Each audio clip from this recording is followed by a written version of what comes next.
Yo, so it's JSF and I want to talk about Project L. I know I just made a video talking about Project L, but somebody brought up a really good point, and shout out to Master Myrell. He said, this game looks interesting, but you say this with every new game. In my last video, I said Project L could be the best fighting game ever. And he was like, you say that with every new game, with Strive and all this, and I was like, damn, that's kind of a good point. I do kind of always hype up, not always hype up, but I do kind of hype up new games that I'm interested in. So I wanted to explain why myself and why the entire FGC, like if you haven't noticed, a lot of people are kind of going crazy or just talking about Project L a lot. Like, what is the massive draw? What is all this energy hype? Why do we care so much about this game?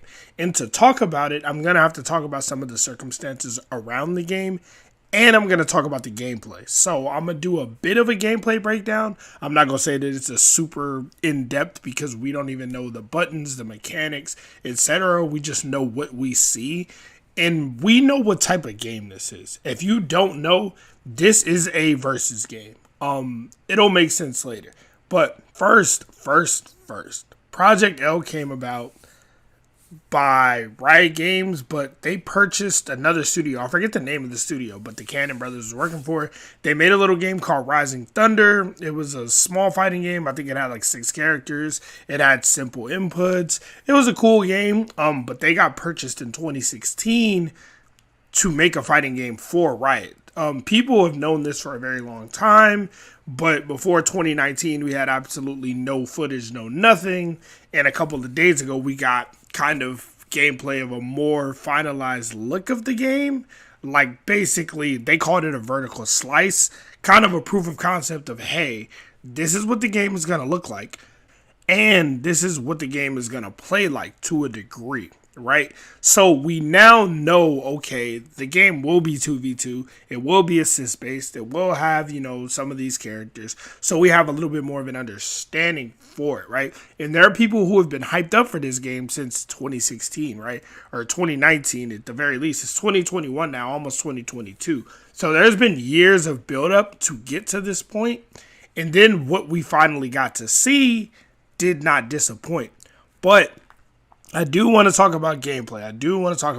And myself included, right? The first fighting game I remember ever playing in my life is X-Men vs. Street Fighter when I was literally like 6 years old. So, obviously the title should give it away, but that is a versus game. When I say this is a versus game, I mean it's a Marvel vs. Capcom style game. If you look at the gameplay, it has, not that it's just versus in the sense that it's 2v2 or 3v3, like that's a part of it.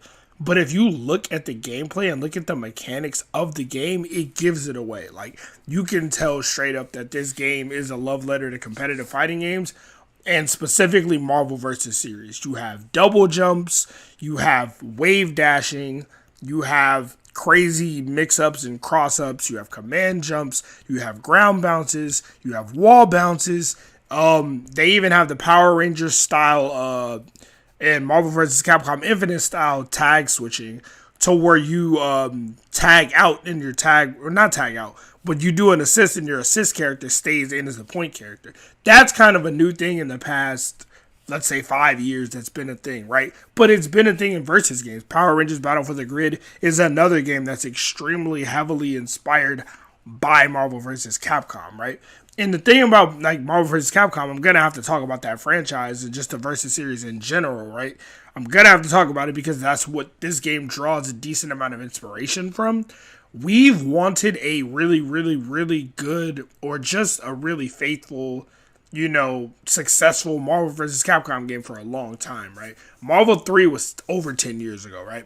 Marvel Infinite came out, and even though some people like the gameplay of Marvel Infinite, all the single player content was bad. The design, the aesthetic of the game, the UI was bad.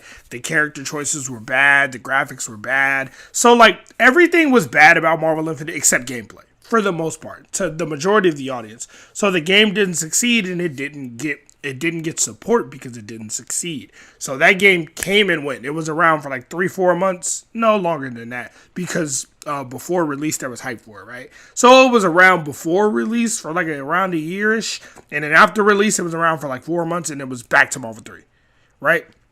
So we really haven't had a good Marvel game in a long time. Now we did get Dragon Ball FighterZ, which was huge, right? Dragon Ball FighterZ was huge, and it's clearly inspired by Marvel 3, but it's not as inspired, right? Like, you didn't even get multiple assists in Dragon Ball FighterZ until like season 3, I think, which was like 2 years after the game came out. Like, it was just one assist per character until that point. If you watch the Project L footage, they're already showing you multiple assists per character the first time we see gameplay of the game. Like, stuff like that is kind of an interesting point, right? And even though this game isn't 3v3, like I said, X-Men vs. Street Fighter is the first versus game. Marvel vs. Capcom 1, those are both 2v2 games, and Marvel Infinite is also 2v2, right? It's just a lot of interesting things, right? Like Power Rangers is 3v3, but it's still inspired by Marvel. Like I said, the tag switching mechanic is similar to that too. And I mean, Power Rangers is another game that we got that is inspired by Marvel vs. Capcom, but it wasn't on the same scale. It looks like a mobile game, right? And I know that sounds shallow and superficial and like it doesn't matter, but part of the biggest reason why Marvel Infinite didn't succeed is because of the look of the game, right? If the game doesn't look like it'll be appealing or have a roster that's appealing, like sure, Power Rangers is quote unquote popular, but not necessarily popular with the same people who play fighting games a lot, right? So like the roster didn't excite that many people. With Project L, it's going to off rip because it's League of Legends universe, right? We've literally never seen these characters in a fighting game before. And people already like and or love these characters, already have interest in these characters. And they even say in the breakdown that they want to adapt, the characters' movesets and things that they do. They want to adapt them for fighting games, right? And they might redesign them. Like Echo is slightly redesigned for this game, and they made him look really cool. They made Jinx look really, really cool too. But that's just another thing, right? So you already have a community of people who play League of Legends or play Riot Games who have interest in these characters in this universe, right? Then you already have people who are already interested in fighting games and specifically interested in Marvel style fighting games that are starving, right?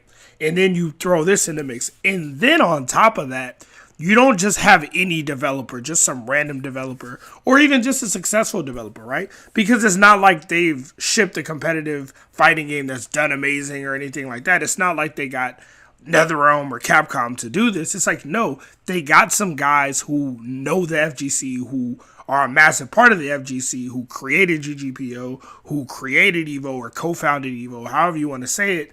You get these guys to make the game, and then you get them to explain the game in a way that makes perfect sense. Like, they speak the fighting game language, right? Like, when you watch, I love that NetherRealm does breakdowns for all their characters, their patches, and stuff like that, right? They do their combat casts or whatever you want to call it. I think it's great. But they don't speak fighting game. They don't speak FGC. Even though they watch tournaments, they think it's cool, they think it's hype. They don't understand competitive fighting games in and out.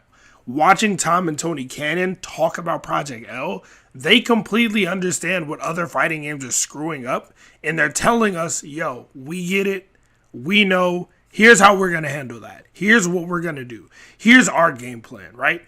They're like, them saying things like it's not about new players being able to beat the pros, which is something apparently was a thing in Street Fighter V. They're like, oh, Street Fighter V is crazy. You know what I mean? Even a new player can beat a pro. Lupe beat Daigo, which is nuts in hindsight. But, it's just really, really interesting. And that's why everybody's so excited, right? You look at the gameplay, you already see cool character-specific mechanics. You already see cool combos. You already see things that look like cross-ups, crazy mix-ups. You see ground bounces, wall bounces, like I said before.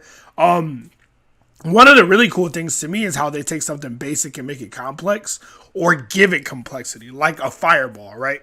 Like Echo's got his time grenade, which at face value is just a projectile. That's it. It's fireball. You can use it like it's just a fireball. You don't have to overthink it. You can just throw the fireball and use it as a fireball. He's got his Chrono Blade or whatever that he does the slash attack with. You can just use that as like a mid-range poke, a combo ender, and you don't have to think twice about it. You can use the moves in those ways. Or you can use the time grenade from a set distance, throw it and let it explode so you can get like you know what I mean? You get the different pop-up. You can use the after images. You can use your fucking sword to swing it like a baseball bat. Like, stuff like that. It doesn't just look cool. It's layers to a game. And this is something that a lot of fighting games have been missing. Because again, we're in the accessibility era of fighting games where they want to make fighting games simpler for people to appeal to a broader audience. But this is why I say things like it's important to make games easy to play but not easy to win. There is not a barrier of entry, right? Execution should not be the barrier of entry. I agree 1,000%. So you can make the game easy to press buttons and do shit, but add some deeper mental layers. Like, the way to win fighting games shouldn't be I can press buttons faster than you. Or, you know what I mean? That shouldn't be why you win. You should win in fighting games because you understand the game better, you make better decisions, you know optimal combos and you do those optimal combos. Or, you know what I mean? You punish unsafe moves, you don't do a bunch of unsafe moves, stuff like that. Like, the mental game should be bigger. It shouldn't just be I picked a good character and I pressed the right buttons. And it seems like they understand that perfectly. Seems like they have a great game plan for this game, and that is like that in a nutshell. I know that was a lot I just threw at you, is why people are so excited about this game. Not to mention the online is going to be amazing. There was really no question if you know who the Cannon Brothers are. I've already talked about it. You know why the online is going to be amazing, but they explained it too. The cool thing that I love to hear is that if somebody else is playing on Wi-Fi and has a bad connection, they'll deal with all the lag and not me. To me, that's all I've ever wanted. Every time I play Street Fighter 5, I play Mortal Kombat 11, I've gone so far as to purchase the highest level internet that is available in my area, in where I live, right? And it still doesn't matter, right? Whether I have decent internet or amazing internet, it doesn't matter because my connection isn't the problem. My connection is not the problem yet. I'm still dealing with the feedback from somebody else's bad connection or them being on Wi-Fi and having a tough connection. You know what I mean? So stuff like that. It sounds like they've solved a lot of the issues that competitive fighting game players want. There's the entire League of Legends community, which is way bigger than the FGC, that has eyes on this game. There's the entire casual community that has eyes on this game. And yeah, it's just a game that everybody's watching, everybody's excited for. I love that nobody's rushing them. Everybody's like, yo, take your time. Just take your time. This game's not going to come out for a year and some change. Maybe a year and a half, maybe longer. But we know, even if it takes a long time, we know that there's no reason that this game shouldn't be amazing when it comes out. Now, every fighting game launches kind of jank, but they're taking their sweet time. So this might be one of the first times a fighting game launch goes smooth, right? We saw what happened with Strive's launch. That got pushed back like 3-4 times. The betas were kind of nuts, and when the game released, it wasn't terrible, but it definitely had issues. Booting up the game took forever. Server issues. Soul is busted. Other characters are busted. Like a lot of stuff like that, and that happens a lot. That's kind of just part of fighting games. But if this game launched without those type of issues, it would be nuts, man. But anyway, that is why everybody is so hyped for Project L. Hopefully that video made sense. If y'all got any questions, feel free to leave them in the comments. I'll do my best to answer. And yeah, other than that, I'm going to get up out of here. Y'all stay safe. JSF, I'm outie. Peace.